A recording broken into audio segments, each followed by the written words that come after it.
An American criminal profiler says investigators are wasting their time and money looking for missing British girl Madeleine McCann because it is extremely unlikely the child was abducted.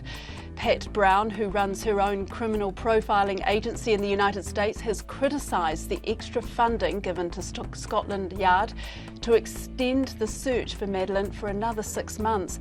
Madeleine McCann went missing in Portugal on the 3rd day of May 2007. Scotland Yard has already spent more than $18 million searching for her. Ms. Brown explained her theory about what she believes happened to Madeleine to John Campbell. All the evidence that I have reviewed points to the most likely scenario that there was no abduction. There's absolutely not a shred of evidence that proves an abduction at all.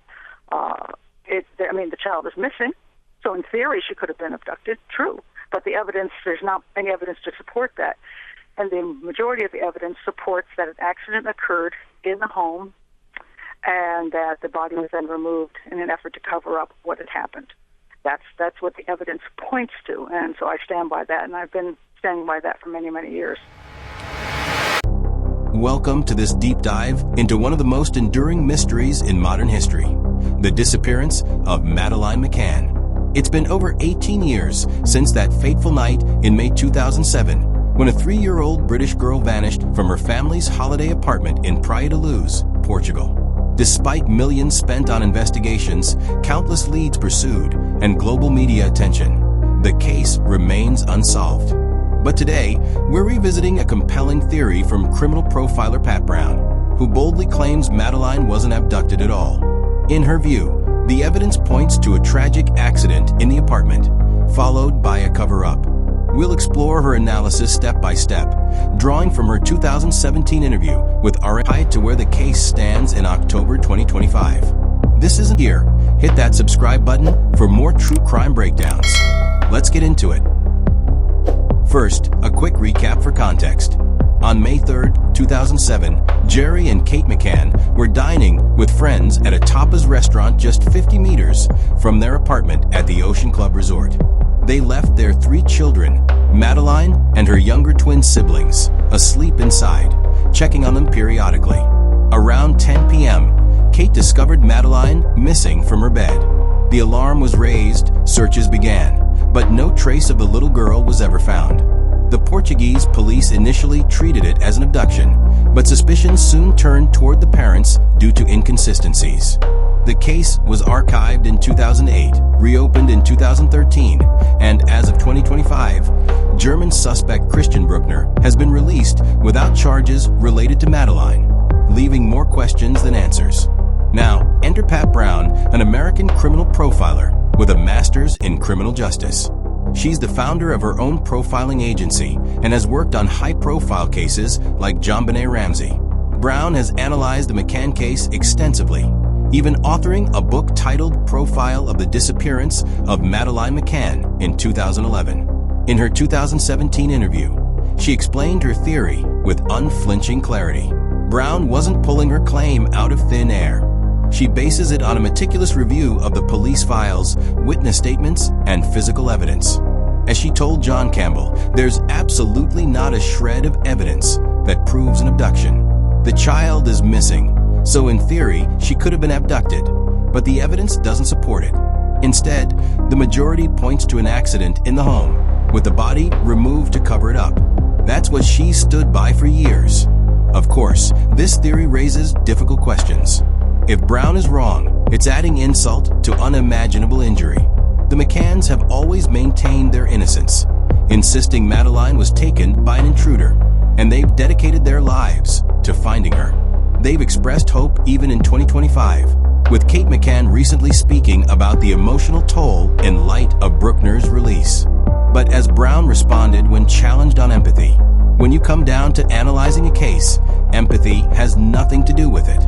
I've analyzed many cases where I feel very badly for sometimes even the person that committed a serious crime. But that doesn't change the facts. Regardless of our feelings, the facts remain. Let's break down the flaws in the early investigation, as Brown described them. The crime scene was disturbed from the start. Friends and family entered the apartment before police arrived. potentially contaminating evidence. When the Portuguese authorities got there, the initial assumption was kidnapping, so they focused on that. But as Brown noted, many early statements didn't hold up, like claims the shutters were jimmied or forced open. They weren't. Stories from the McCanns and their friends conflicted, and some were later proven wrong. This led the police to grow suspicious. When they questioned Kate McCann, she refused to answer 48 questions, invoking her right to silence. Shortly after, the family left Portugal, and the case was shelved in 2008 due to lack of evidence for charges. But as Brown emphasized, the Portuguese Supreme Court in 2017 clarified that the McCanns were not cleared, contrary to what some media reported. That ruling upset the family, but it underscored that suspicions lingered. Take the window and shutters, for example. The McCanns initially suggested an intruder entered through the window, but forensic examination showed no signs of tampering. The shutters were raised from inside, not forced from outside. No fingerprints or DNA from an unknown person were found in key areas. Witnesses, including Jane Tanner from the Tapas Group, claimed to see a man carrying a child away, but that sighting was later debunked as likely another parent with their kid. These inconsistencies piled up, making the abduction narrative shaky from day one. Brown also highlighted the role of cadaver dogs.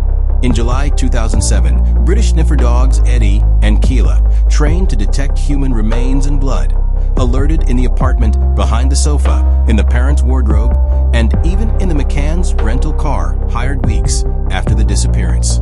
Eddie, the cadaver dog, has a perfect track record in over 200 cases. As Brown put it in similar discussions, cadaver dogs don't lie. They indicate death scent. This suggests Madeleine may have died in the apartment, with her body moved later, possibly in the car. But why an accident? Brown theorizes something like a fall or overdose from sedatives, common for calming children on holidays, though the McCanns deny using any. In panic, the parents might have hidden the body to avoid scandal, given their medical professions. The body could be in a remote Algarve spot, explaining why searches failed. Now, shifting to the UK involvement. In 2011, Scotland Yard launched Operation Grange, a review-turned-investigation funded by the Home Office. By 2017, they'd spent over £11 million, about 18 million US dollars, with more allocated. Brown called this bizarre and egregious. Why? They started with the premise of abduction and that the McCanns weren't involved, without reviewing evidence first.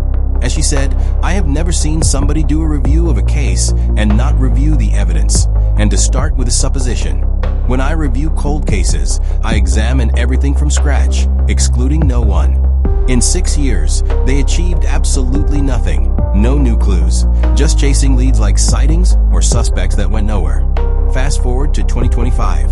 Operation Grange continues with £100,000 more funding. But critics like Brown argue it's a waste when other missing children cases need resources. German prosecutors pursued Brückner, but his release in September 2025 without McCann charges reinforces Brown's point. We're not looking in the right place. Yeah, none of this proves anything definitively, does it? Brown's making a compelling case, but where's the smoking gun? As Campbell asked, there's no prescription for how grief-stricken parents ought to behave. People grieve differently. Brown's response? While everyone varies slightly, patterns emerge from experience. Statement analysis shows most people phrase things similarly in truth-telling. Red flags appear when behaviors or words deviate. For the McCanns, quick media campaigns, returning to work soon after, and certain interview slips raise suspicions. For instance, using past tense early on or focusing on their ordeal over Madeleine's. These aren't proof, but warrant scrutiny. Compared to other cases. In unambiguous abductions like Elizabeth Smart, parent behaviors aligned with desperation. In cover-ups like Chris Watts' odd composure foreshadowed confessions. Brown doesn't convict the McCanns, she analyzes. But the accumulation of red flags is statistically abnormal. Take Kate's diary entries or Jerry's blog. Statement analysts noted distancing language, like the child, instead of Madeleine. In interviews, micro-expressions, or pacifying gestures during key questions. Brown likens it to incongruence. Words say one thing, body another. Again, not guilt, but yellow flags like a cadaver dog, alert. Signals deeper investigation. Public reaction? Polarized. Supporters see Brown's theory as cruel speculation, exploiting tragedy. Skeptics hail it as truth officials ignore. In 2025, with Brückner free and no breakthroughs, forums buzz with her ideas. Ethically, it's tricky. Pursue facts or shield grieving parents. Brown urges, focus on the apartment, not phantoms. In the end, Pat Brown's theory challenges the narrative, insisting Madeleine died that night.